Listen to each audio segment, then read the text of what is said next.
সেদিন চলে গিয়েছিলাম লা মার্টে বাংলাদেশি কিছু মাছ কিনতে। আসসালামু আলাইকুম everyone, welcome to my new blog. কেমন আছেন সবাই? আশা করছি ভালো আছেন।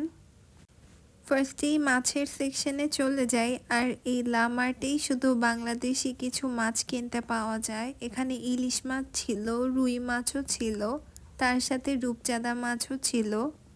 এই তিনটাই ছিল আমাদের বাংলাদেশের মাছ। আমরা রূপচাঁদা মাছ কিনেছি আর ইলিশ মাছ কিনেছি। আর ইলিশ মাছের লেজ দিয়ে আমি মাওয়া ঘাটের ইলিশের লেজের ভর্তা বানিয়েছিলাম বাসায়, কিন্তু একদমই আমার ভিডিও ক্লিপ রাখতে মনে ছিল না। তবে সবাই বাসায় খেয়ে বলেছে অনেক টেস্টি হয়েছে, মাশাল্লাহ।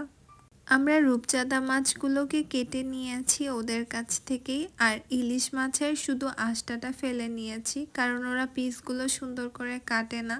আর মাছের ভিতরে যেহেতু ইলিশ মাছের ডিমও হয়েছে, ওরা এখানে শুটকি মাছও বিক্রি করে। অনেকগুলো মাছের শুটকি ছিল এখানে। আর সেদিনই বাসায় আসার পর আম্মু টাটকা টাটকা রূপচাঁদা মাছটা ভুনা করে ফেলেছে আর ফ্রিজে রাখেনি। আর আমি করেছিলাম ইলিশ মাছের লেজের ভর্তা।